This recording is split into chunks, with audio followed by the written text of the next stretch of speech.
नमस्कार दोस्तों, कैसे हैं आप लोग। आशा है आप लोग अच्छे होंगे। दोस्तों, आज की कहानी है बंधन टूटे ना। प्रिय अनुराग, शुभाशीष, कल तुमने फ़ोन पर जो कुछ कहा भी सुनकर क्षण भर तो मैं स्तब्ध रह गया। फिर मैं भी भयभीत हो उठा। कहीं बेटा जो जीवन आजीवन पिता की तरह दुखों के सैलाब पर, हे ईश्वर ऐसा कभी न हो, यही प्रार्थना कर रहा हूँ। आज तक किसी से कुछ भी नहीं कहा। मैंने मन की पीड़ा मन में ही समेट ली, क्योंकि दुनिया की नज़र में एक पुरुष किसी भी परिस्थिति में दुखी, पीड़ित और लाचार कहाँ होता है। स्त्री की वेदना सबको सहज ही दिख जाती है, पर पुरुष की पीड़ा की ये विडंबना है कि वो नितांत सच्ची होते हुए भी झूठ के आवरण से ढक जाती है।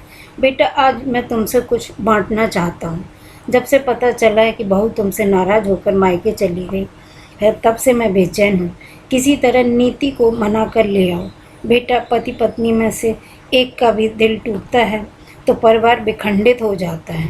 नन्हे अमृत के बारे में सोचो, क्या वो तुम दोनों में से किसी एक के बिना भी अच्छा जीवन जी पाएगा?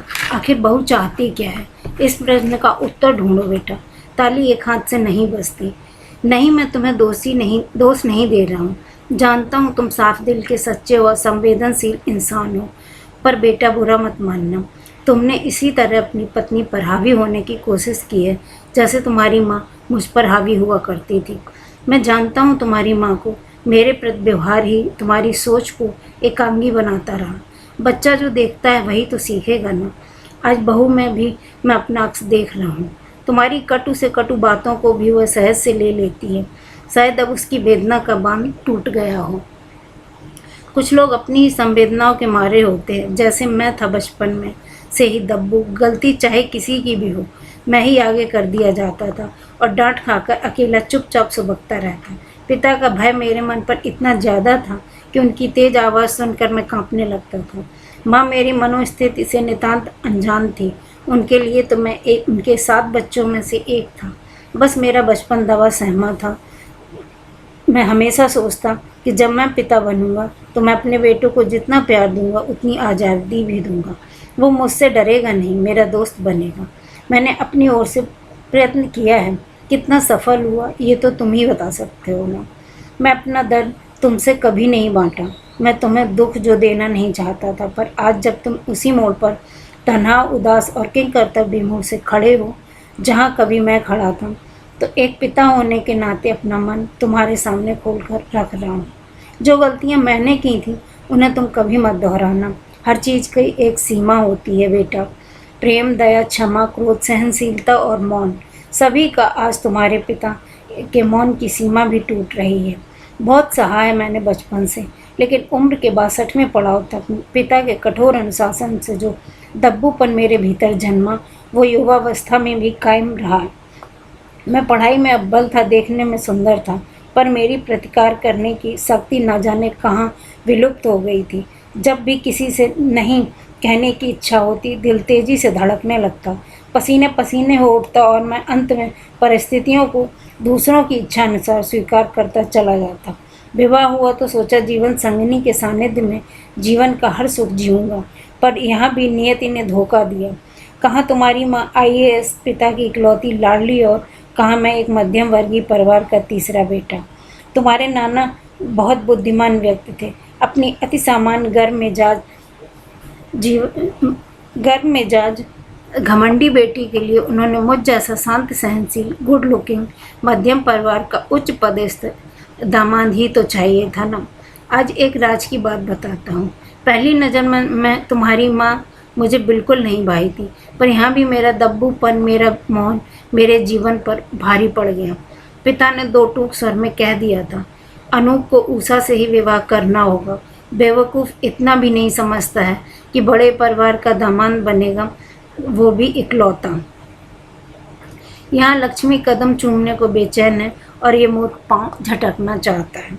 जीवन के इतने बड़े निर्णय में, जिसमें संपूर्ण जीवन प्रवाहित होता है, मैं भी मौन रह गया। अंततः लक्ष्मी ने मेरे पाँव चूम ही लिए। मैंने जैसी जीवन संगिनी की कामना की थी, तुम्हारी माँ उसके बिल्कुल विपरीत थी। उसे पूरी दुनिया सुहानी लगती थी, पर अपने पति में हजारों दोष नजर आते थे। प्रेम की ऊषा, स्नेह की गर्मा, दाम्पत्य की मादकता, जीवन साथी का मनोहार, सहयोग जैसे शब्द मेरे लिए बने ही नहीं थे। आपकी ड्रेसिंग सेंस बेकार है, आपको बोलना नहीं आता, बोरिंग, डल। पता नहीं पापा ने आपने क्या देखा है, सुंदरता लेकर अचार डालूं क्या? शादी को लेकर कितने सपने देखे थे, एक भी पूरे नहीं हुए। ऐसे वाक्य मेरे लिए प्रयुक्त होते रहे और मैं अंदर से आहत पर ऊपर से सामान्य दिखने के प्रयत्न में जुटा रहा। उसने जो कहा मैंने प्रतिकार नहीं किया। उसे मेरे संयुक्त परिवार कभी नहीं भाता था। कभी माँ बहनों से उलझ पड़ती थी तो कभी किसी और से। प्यार की भाषा नहीं, उसे तो केवल अपनी भाषा आती थी, जिद्द की भाषा। बार बार तो नक्कर मायके चली जाया करती थी। एक दो बार मैंने समझाना चाहा पर उसका स्पष्ट जवाब था, वो इतने बड़े परिवार के साथ नहीं रह सकती। आखिरकार फिर उसके पिता का रसूख काम आया। मेरा ट्रांसफ़र नागपुर हो गया।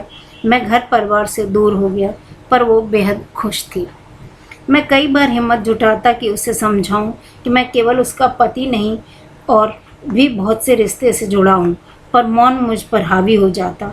शॉपिंग, किटी पार्टी, रेस्टोरेंट में बढ़िया लजीज खाना, फिल्म देखना, बस यही उसके शौक थे।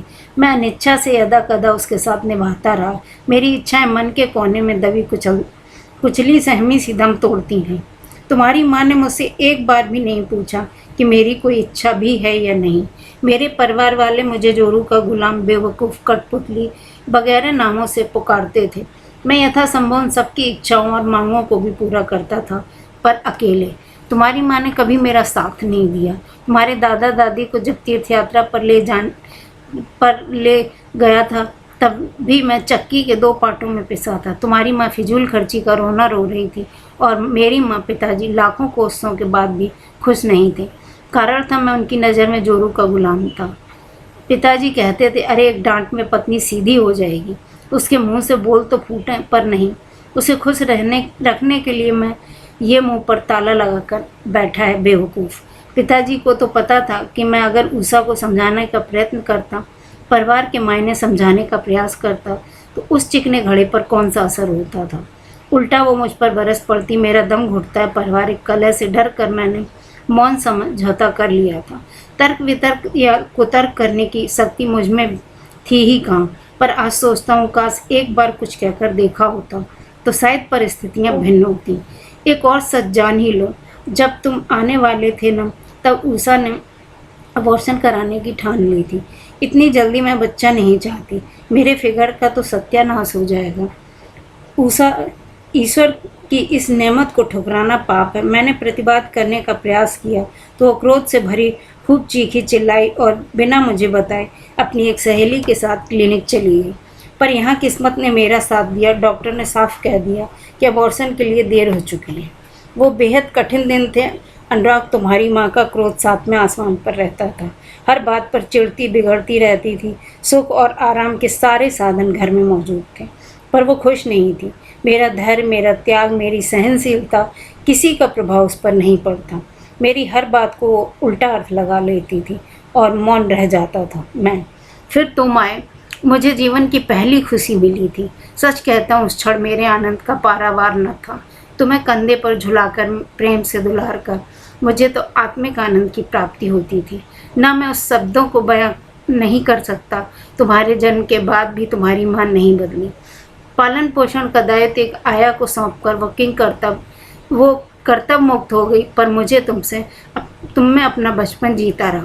4 वर्ष की नन्ही सी उम्र में दार्जिलिंग के बोर्डिंग स्कूल में जाते समय बिलख कर रोते तुम्हारा मासूम चेहरा आज तक भुला नहीं पाया हूँ। पर वो भी तुम्हारी माँ का निर्णय था।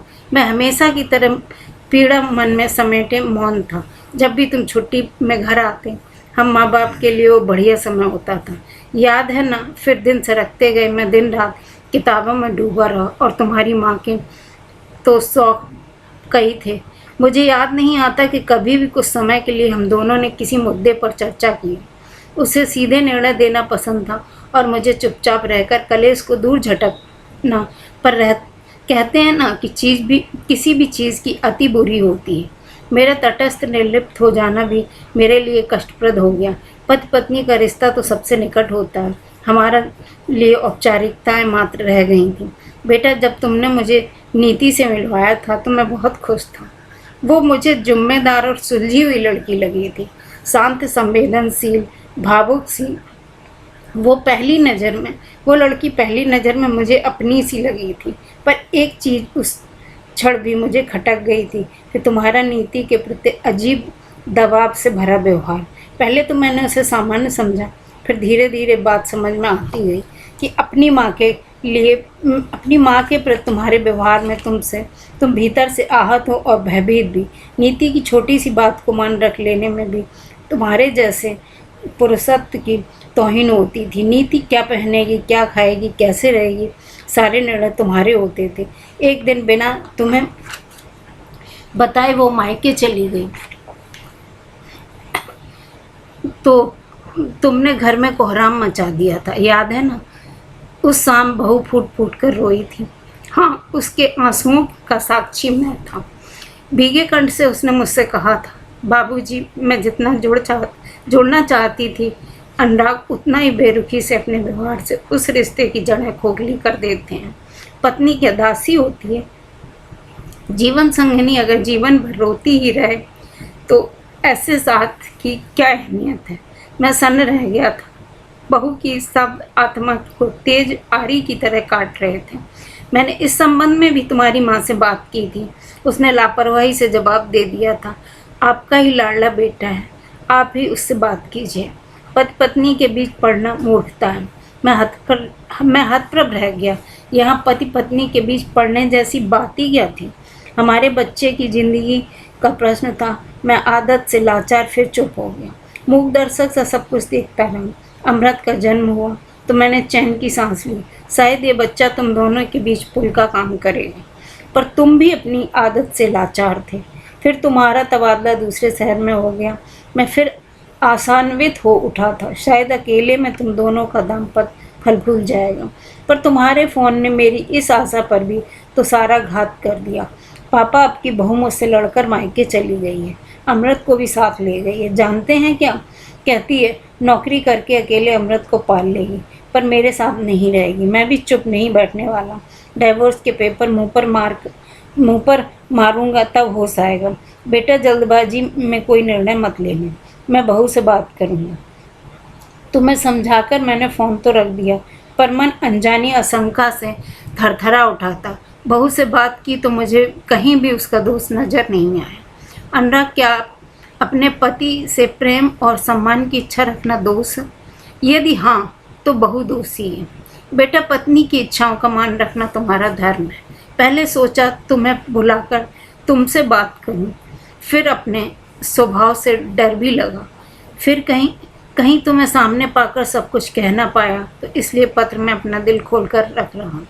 बेटा, तुम अनजाने में ही नीति के धैर्य की परीक्षा लेते रहे हो। पिछले 3 वर्षों में उसने साबित किया था कि वो एक अच्छी पत्नी है। वैसे मैं जानता हूँ कि मैं हमेशा चुप रहकर अपना दाम्पत्य खोता चला गया। तुम में बहुत ज़्यादा बोलने टोकने की आदत है और तुम्हारा दाम्पत्य भी टूटने के कगार पर खड़ा है। पति पत्नी का रिश्ता तो सबसे करीब और महत्वपूर्ण होता है। लोग अपनी नादानी से उसे सबसे छोटा और बेकार समझ लेते हैं। जब होश आता है तो एक मधुर स्वप्निल मादक संसार हाथ से रेत की तरह फिसल गया होता है। बेटा, पुरुषत्व के अहम में आकर गलत निर्णय मत लो और न ही नीति के सामने हथियार डालकर उसे मनाकर घर ले आओ। आपस में बात करो। बेटा, अपने व्यवहार से थोड़ा तुम झुको और थोड़ा सा उसे भी झुकने पर विवश करो। आपसी समस्या को सुलझाने का प्रयास करो। पति पत्नी के रिश्ते के बीच किसी भी तरह की दीवार नहीं होनी चाहिए, फिर चाहे वो मौन और सहनशीलता की दीवार ही क्यों न हो। मैंने हमेशा तुम्हारी माँ और अपने बीच चुप्पी की दीवार कायम थी। परिणाम, हम दोनों इस दीवार के 2 अलग अलग छोरों पर जीवन जीने को विवश हो गए। पति पत्नी का संबंध तो 7 जन्मों का होता है। एक ही जन्म में बेमानी लगने लगा।